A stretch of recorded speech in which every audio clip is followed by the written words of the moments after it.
Anybody who is denying that there could be an SEC Big Ten breakaway from the NCAA at some point is just not paying attention because we are continuing to get developments that could inch the Big Ten and the SEC to break away from the NCAA in the future. Maybe that's in all ways. Maybe that's just in football. Maybe it's, in football and basketball. Who knows exactly how that would turn out? But what we do know is there's definitely a football issue here more than anything else. So Ross Dellinger reported on Wednesday morning that there is a proposed 5-5 NCAA eligibility model granting 5 years of eligibility within a 5-year period while eliminating redshirts and waivers, functioning as a temporary, desperation type of attempt to stabilize college sports. The policy actually would strengthen the arguments for the SEC and the Big Ten to break away by highlighting the NCAA's inability to govern elite football, creating a scenario that when the rule inevitably causes chaos, the power two, that being the Big Ten and the SEC, will have the leverage to exit and go form their own scenario. Now, you might be saying, JR, this is crazy talk to be going through all this and everything. It might seem like crazy talk to you, but this is what's actually going on in this scenario. The SEC is doing everything they can to try to delegitimize the NCAA. And I'm not even totally upset with that because I think the NCAA is terrible. I think that they have completely fumbled all of what they've had. And I think that they've mistreated student athletes for a long time. And so I'm not a fan of the NCAA at all. If anything, I'm probably less of a fan of them than I am the SEC.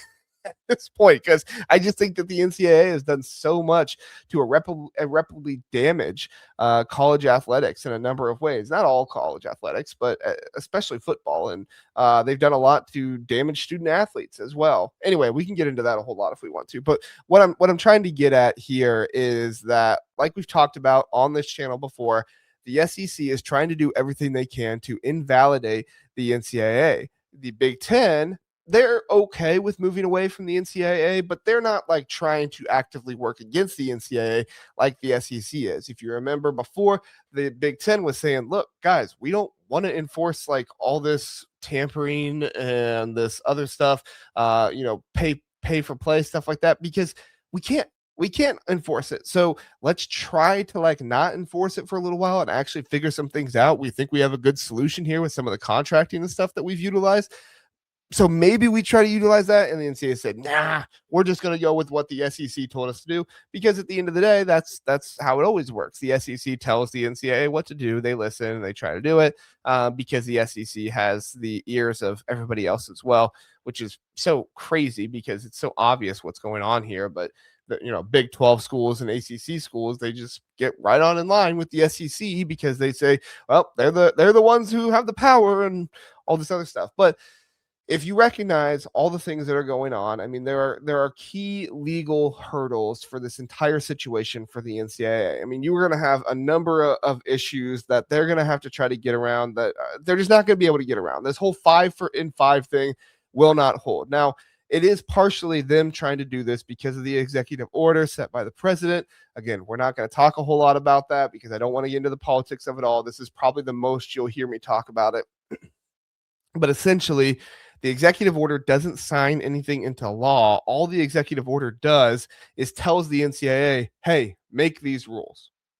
That's really, that's kind of all that it is. I mean, obviously, politicians and stuff like that might try to work to put this together, but the SCORE Act is dying. It's not going to happen. And the SEC and the Big Ten sees that. They know it's not going to happen at this point. And so the best scenario that the Big Ten and the SEC has is to try to delegitimize, especially the SEC, because they're the ones working at it more than the Big Ten is. And I'm not even trying to say the Big Ten's making a good move. I kind of wish it would happen.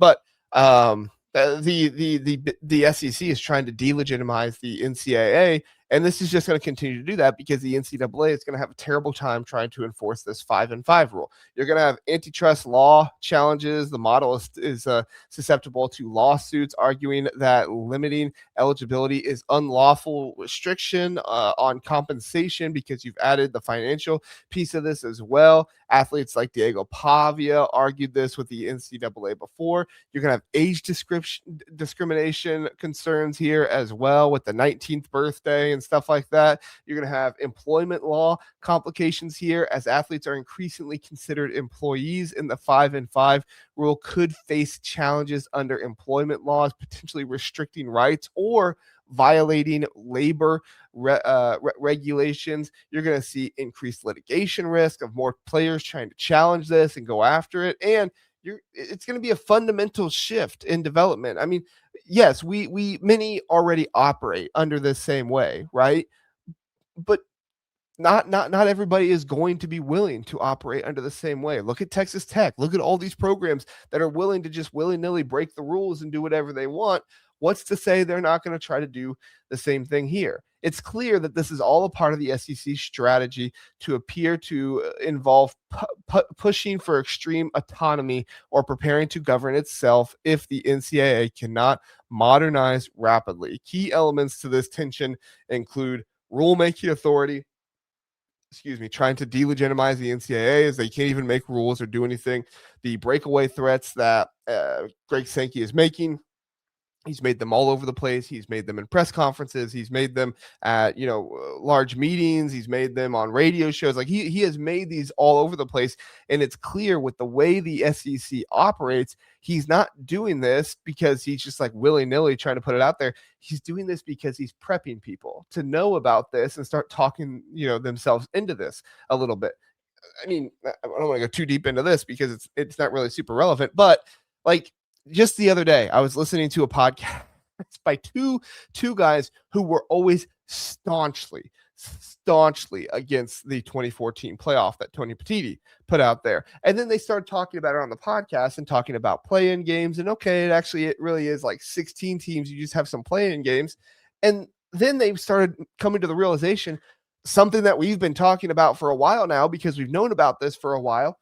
They came to the realization, well, we're like conference championship games, like play-in games for the BCS before, and like the 14 playoff, it was kind of like play-in games for that. Yeah, you've kind of had play-in games for a while now. Now, not like set in stone. This is a play-in game. You win this, you move in. But there were not automatic with the 14, but if you were a team that was in the top 2 of the BCS and you won your conference championship, that was essentially an automatic qualifier for you to be able to get in to the national championship game. And it worked. I mean, it was something that got a lot of people excited. It's one of the reasons why the SEC championship game took off as much as it did. It's one of the reasons why the Big 12 and the ACC, their conference championship games don't typically do as well. The Big 10 is doing better now since they have more teams competing for national titles, 3 teams winning in the past 3 years in national titles. But overall, you see a situation here where the SEC is going to be able to have more of these breakaway conversations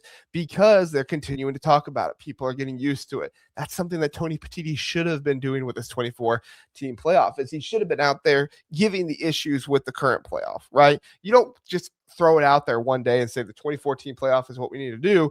You go out there and you say, we're really having issues with the 12-team playoff. We really think we could give fans better stuff. We give them this, give them that. And then you start getting some fans saying, okay, well, more than 12 does sound kind of crappy, but like, it's kind of right?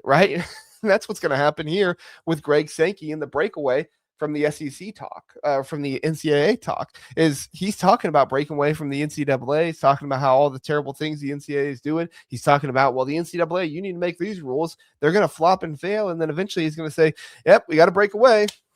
They stink. They can't do anything right. And everybody's going to say, you're right. They stink. They can't do anything right. And everybody's going to agree with it. Like this is the mastery of how the SEC gets public perception on their side. Another reason why the SEC wants to go for this is because they do want self-governance. They actually do want to hold teams accountable. You've heard about the Alabama athletic director talk about if teams do not comply, they could be kicked out of the SEC, things like that. And they want revenue control in this scenario as well. Right now, they have control of the playoffs and stuff like that, but they don't always have control over the revenue because they are not picking which teams make it into the playoffs and stuff.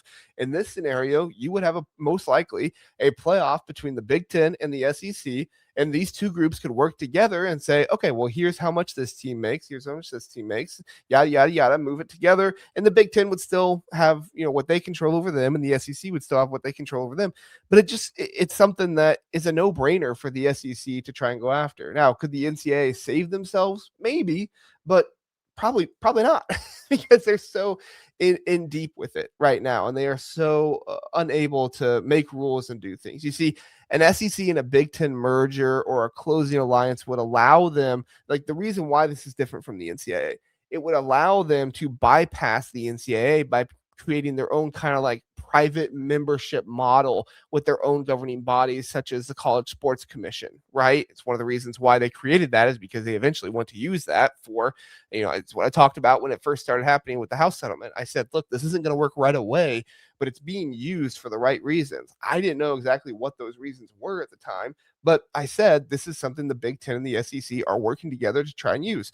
Long behold, it's being used by the two together now to try and create a, enforcement structure in the future. And you might say, well, JR, the College Sports Commission can't do anything now. It's not like they're going to do anything later on.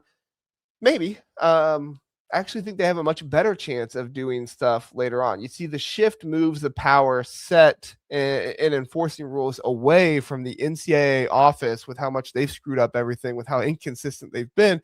And it takes it to the two wealthiest conferences where they can actually make decisions now where schools have to be in line with it. And you're not going to get a school like Texas Tech who's trying to go to the government and make what they want to happen and all this stuff. You are actually going to have schools that are wanting to work together and trying to create the best structure together. Now, the Big Ten and the SEC have to get along for that to happen. It's been a little bit more difficult for the Big Ten and the SEC to get along recently, but we're also seeing progress with them together. We're seeing the SEC come on board with getting rid of the conference championship game. We're seeing an SEC Big Ten challenge in volleyball this year in September 2026. I think it's the 1st through the 6th. We're going to see a Big Ten SEC volleyball challenge. Like, we're starting to see more of this stuff happen, and the more working together. And I do think probably by next year or the year after that, we're probably going to get an expanded playoffs in some way, shape, or form. Maybe 24. Maybe 16, or maybe at that time they've done the work they need to do and they break away from the NCAA. One of the reasons why it's so important to break away from the NCAA is because they could start having antitrust immunity in different ways. Now, the NCAA does not have antitrust immunity because they basically have a monopoly on college sports right now. But by operating independently, the SEC and the Big Ten could argue they do not have a monopoly on what's going on with college sports right now. If an athlete or a school, says dislikes their rules, or or dislikes something that's going on, guess what? You got the option to leave. Go on. Go to the Big 12, go to the ACC, right? They have the option to leave. And it's one of the reasons why the Big 10 and the ACC, or the Big 10 and the SEC, can't just like kick these conferences out of the playoffs, because you do that and you're gonna essentially get rid of the idea that you could go private and no longer have a monopoly. Would they still have a monopoly? Yeah, pretty much. I mean, they would have the most money. They would have the ability to, say what players can and can't come into their program. I think it was really enlightening, actually, what Ryan Day said about the draft. If you didn't hear me talk about that, that really kind of puts a lot of these pieces together. When Ryan Day talked about that draft out there, a lot of people didn't understand it because they don't pay attention to this kind of conference stuff that's going on. But yeah, I'll put that video in the description if I remember when I'm making the description. But yeah, when he talked about the draft, that was really enlightening for a lot of this stuff. But back to the other point. The Big Ten and the SEC would be able to give like a market choice, is probably what they would call it. It would make it much harder for plaintiffs to prove the conferences are illegally, restraining players or restraining trade under the Sherman Antitrust Act, because they would be able to say, look, if you don't like it, go to the Big 12, go to the ACC. You still have opportunity for big time college football out there. Maybe you won't get as rich being there, but you still have the opportunity to go do that. And those are still conferences with lucrative contracts with ESPN and Fox to be able to display their games. You could have more court-sanctioned revenue sharing, right? Following the House versus NCAA settlement in 2025, the Power Four conferences, they gained the legal rights to pay athletes directly. What was it? 20? It was like 20 or 22% of their revenue. By governing themselves, the Big Ten and the SEC can set specific roster limits and NIL/revenue disclosure rules that are protected by the federal court agreement rather than relying on the vague NCAA bylaws. I don't know if a lot of people know this or not, but the NCAA doesn't even technically have a rule about redshirt in their like handbook with eligibility and stuff. It's one of the biggest issues right now. It's one of the reasons why the NCAA doesn't want to have red shirts, is because they don't actually technically have a law on this. They don't actually technically have a rule on this. The NCAA is so poorly run, and so it's gotten so much away. They just always relied on being able to call them student athletes and be able to control everything with them. Once they lost that, once players started making money, it was all gone. I mean, it was all not there anymore. Just completely poof, evaporated, because it just wasn't an option anymore.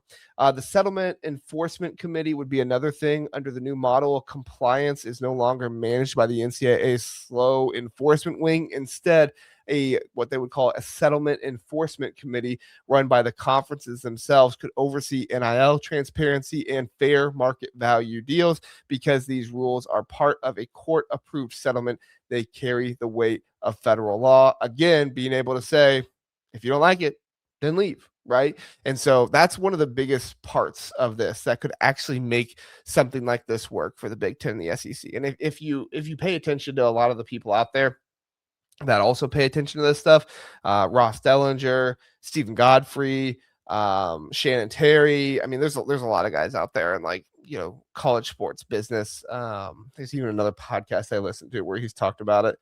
I hate that I forgot the name of the podcast, but anyway, they've all talked about how this is how you get actual rules in college football. Let the conferences govern themselves. And if this wouldn't work, a merger between the Big Ten and SEC, you could still have an SEC Big Ten alliance, which is kind of something we've talked about before.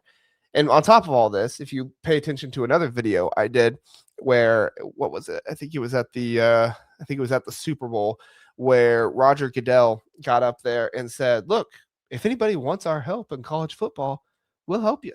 Just let us know.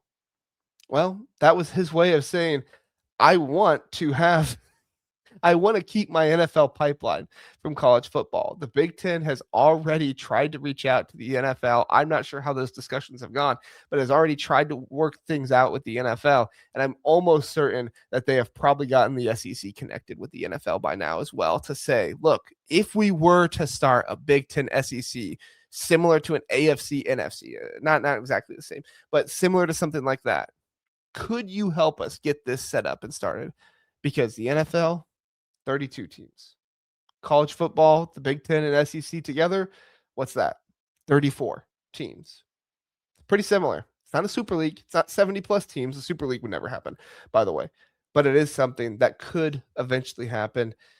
And if you want to really add more teams to it, you could probably even get as high as 40 if you bring in teams like Florida State, maybe some other ones that are trying to show themselves to be worth it right now. So that's what I got on this kind of stuff. I do think that this 5-and-5 rule, 5 years of eligibility from their 19th birthday or high school graduation, is very interesting, because I do think it inches us closer to the Big Ten and the SEC coming together, and eventually breaking away from the NCAA. But let me know your thoughts on it all. What do you think is going on? What do you think is happening in the world of college football right now?